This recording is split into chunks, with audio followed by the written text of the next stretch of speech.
हरतालिका तीज व्रत। इस बार 6 सितंबर दिन शुक्रवार को हरतालिका तीज व्रत किया जा रहा है। यह पर्व हर वर्ष भाद्रपद माह के शुक्ल पक्ष तृतीया तिथि को मनाते हैं। इस व्रत के करने से भगवान शिव और माता पार्वती का आशीर्वाद प्राप्त होता है और जीवन के सभी कष्ट दूर होते हैं। हरतालिका तीज का पर्व भगवान शिव और माता पार्वती के अटूट रिश्ते को ध्यान में रखकर किया जाता है। इस दिन महिलाएं 16 श्रृंगार करके पूजा अर्चना करती है और अखंड सौभाग्य का आशीर्वाद प्राप्त करती है। साथ ही फिर हरतालिका तीज की कथा सुनती है। हरतालिका तीज की कथा सुनने व पढ़ने मात्र से भगवान शिव और माता पार्वती का आशीर्वाद प्राप्त होता है और सुख शांति और समृद्धि में वृद्धि होती है। यह कथा बहुत पवित्र मानी जाती है, इसलिए इस दिन हरतालिका तीज की कथा सुननी व पढ़नी चाहिए। हरतालिका तीज की कथा। जिनके दिव्य केशों पर आँख के फूलों की माला शोभा देती है और जिन भगवान शंकर के मस्तक पर चंद्र और गले में मुंडों की माला पड़ी हुई है, जो माता पार्वती दिव्य वस्त्रों से तथा भगवान शिव दिगंबर वेश धारण किए हैं, उन दोनों भवानी शंकर को नमस्कार करता हूँ। कैलाश पर्वत के सुंदर शिखर पर माता पार्वती जी ने महादेव जी से पूछा, हे महेश्वर, मुझसे आप वह गुप्त से गुप्त बातें बताइए जो सभी के लिए सरल और महान फल देने वाली है। हे नाथ, यदि आप मुझसे प्रसन्न हैं तो आप मुझे दर्शन दें। हे जगन्नाथ, आप आदि मध्य और अंत रहित थे। आपकी माया का कोई पार नहीं है। आपको मैंने किस भांति प्राप्त किया है? कौन से व्रत तप या दान के पुण्य फल से आप मुझको वर रूप में मिले हैं? महादेव जी बोले, हे देवी, मैं आपके सामने उस व्रत के बारे में कहता हूँ जो परम गुप्त है। जैसे तारा गणों में चंद्रमा, ग्रहों में सूर्य, वर्णों में ब्राह्मण, देवताओं में गंगा, पुराणों में महाभारत, वेदों में साम और इंद्रियों में मन श्रेष्ठ है, वैसे ही पुराण और वेद सब में इसका वर्णन आया है, जिसके प्रभाव से तुमको मेरा आधा आसन प्राप्त हुआ है। हे प्रिय, उसी का मैं तुमसे वर्णन करता हूँ। सुनो, भाद्रपद मास के शुक्ल पक्ष की हस्त नक्षत्र के दिन इस व्रत का अनुष्ठान मात्र करने से ही सभी पापों का नाश हो जाता है। तुमने पहले हिमालय पर्वत पर इसी महान व्रत को किया था जो आज मैं तुम्हें सुनाता हूँ। पर पार्वती जी बोली, हे प्रभु, इस व्रत को मैंने किस लिए किया था, यह मुझसे सुनने की इच्छा है, सो कृपा करके कहें। शंकर जी बोले, आर्यव्रत में हिमालय नामक एक महान पर्वत है, जहाँ अनेक प्रकार की भूमि अनेक प्रकार के वृक्षों से सुशोभित है, जो सदैव पर्वत से ढके हुए तथा गंगा की कलकल ध्वनि से शब्दायमान रहता है। हे पार्वती जी, तुमने बाल्यकाल में उसी स्थान पर परम तप किया और 12 वर्ष तक के महीने में जल में रहकर तथा बैसाख माह में अग्नि में प्रवेश करके तप किया। सावन के महीने में बाहर खुले में निवास कर अन्न त्याग कर तप करती रही। तुम्हारे उस कष्ट को देखकर तुम्हारे पिता को बड़ी चिंता हुई। चिंता में वह सोचने लगे कि मैं इस कन्या का विवाह किससे करूं। एक दिन नारद जी वहां आए और देव ऋषि नारद ने तुम शैलपुत्री को देखा। तुम्हारे पिता हिमालय ने देव ऋषि को अर्धपाद्य आसन देकर सम्मान सहित बिठाया और कहा, हे मुनीश्वर, आपने यहाँ तक आने का कष्ट कैसे किया, कहे क्या आज्ञा है? नारद जी बोले, हे गिरिराज, ने विष्णु भगवान का भेजा हुआ आया हूँ। तुम मेरी बात सुनो। आप अपनी कन्या को उत्तम वर को दान करे। ब्रह्मा, इंद्र, शिव आदि देवताओं में विष्णु भगवान के समान कोई भी उत्तम नहीं है, इसलिए मेरे मत से आप अपनी कन्या का दान भगवान विष्णु को ही दे। हिमालय बोले, यदि भगवान वासुदेव स्वयं ही कन्या का ग्रहण करना चाहते हैं और इस कार्य के लिए वे आपका आगमन हुआ है, तो मेरे लिए गौरव की बात है, अवश्य ही उन्हें दे दूंगा।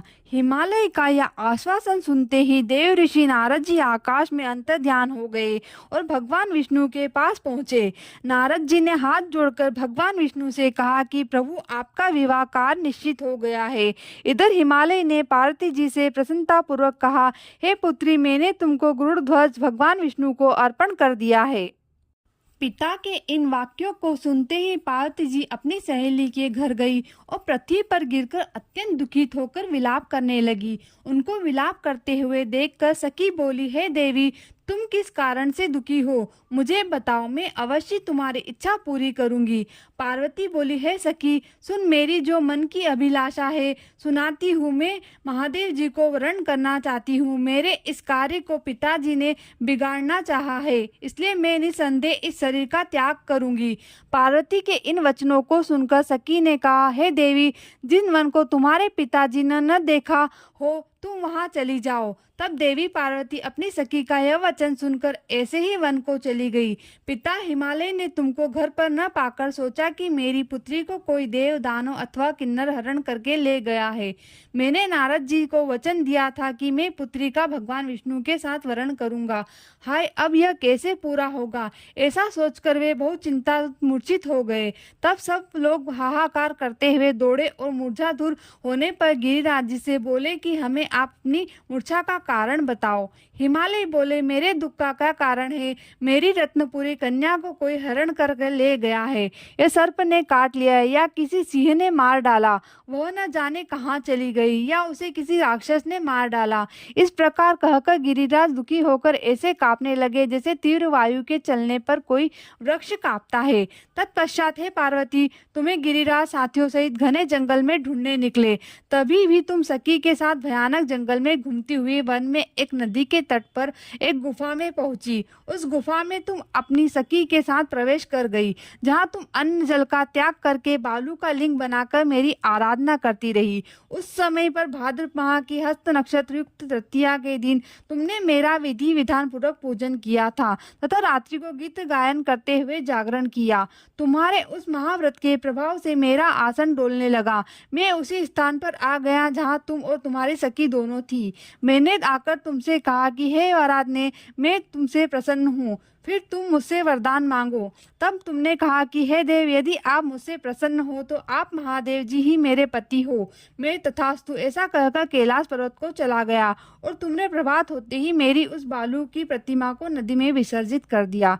हे शंभु, तुमने वहां अपनी सखी सहित व्रत का पारायण किया। इतने में तुम्हारे पिता हिमवाहन भी तुम्हें ढूंढते ढूंढते उसी घने वन में आ पहुंचे। उस समय उन्होंने नदी के तट पर दो कन्याओं को देखा तो ये तुम्हारे पास आ गए और तुम्हें हृदय से लगाकर रोने लगे। बोले, बेटी, तुम इस सिंहव्याघ्री युक्त घने जंगल में क्यों चली गई?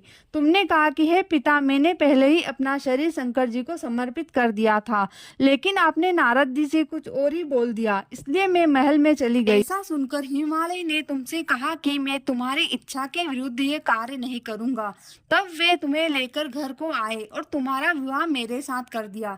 हे प्रिय, उसी व्रत के प्रभाव से तुमको मेरा अध्यासन प्राप्त हुआ है। इस व्रत राज को मैंने अभी तक किसी से सम्मुख वर्णन नहीं किया। हे देवी, अब मैं तुम्हें यह बताता हूँ कि इस व्रत का यह नाम क्यों पड़ा। तुमको सखी हरण करके ले गई थी, इसलिए हरतालिका तीज नाम पड़ा। पार्वती जी बोली, है स्वामी, आपने इस व्रत राज का नाम तो बता दिया, लेकिन मुझे इसकी विधि और फल भी बताए। इसके करने से किस फल की प्राप्ति होती है? तब भगवान शंकर जी बोले, सौभाग्य की इच्छा रखने वाली महिलाओं को यह व्रत पूरे विधि विधान के साथ करना चाहिए। व्रत में केले के खंभों से मंडप बनाकर उसे वंदनवारों से सुशोभित करे। उसमें विविध रंगों के उत्तम रेशमी वस्त्र की चांदनी ऊपर तान दे। चंदन आदि सुगंधित द्रव्यों का लेपन करे। महिलाएं एकत्रित हो शंख, भैरी, मृदंग आदि बजावे। विधि पूर्वक मंगलाचार करके श्री गौरी शंकर की बालू निर्मित प्रतिमा स्थापित करे। फिर भगवान शिव पार्वती जी का गंध, धूप, पुष्प आदि से विधि पूर्वक पूजन करे। अनेकों नैवेद्यों का भोग लगावे और रात्रि को जागरण करे। नारियल, सुपारी, ज्वारी, नींबू, लौंग, अनार, नारंगी आदि ऋतु फलों तथा फूलों को एकत्रित करके धूप, दीप आदि से पूजन करके कहे कि हे स्वयं शिव, हे मंगल रूप शिव, हे मंगल रूप महेश्वरी, हे शिवे, सब मनोकामनाओं को देने वाली देवी, कल्याण रूप तुम्हें नमस्कार है। कल्याण स्वरूप माता पार्वती, हम तुम्हें नमस्कार करते हैं। भगवान शंकर जी को सदैव नमस्कार करते हैं। हे ब्रह्म रूपिणी, जगत का पालन करने वाली माँ, आपको नमस्कार है। हे शिववाहिनी, मैं सांसारिक भय से व्याकुल हूँ, तुम मेरी रक्षा करो। हे महेश्वरी, मैंने इस अभिलाषा से आपका पूजन किया है कि हे पार्वती माता, आप मेरे ऊपर प्रसन्न होकर मुझे सुख और सौभाग्य प्रदान कीजिए। इस प्रकार के शब्दों द्वारा उमा सहित शंकर जी का पूजन करे। विधि पूर्वक कथा सुनकर गो, वस्त्र, आभूषण आदि ब्राह्मणों को दान करे। इस प्रकार से व्रत करने वाले को सब पाप नष्ट हो जाते हैं।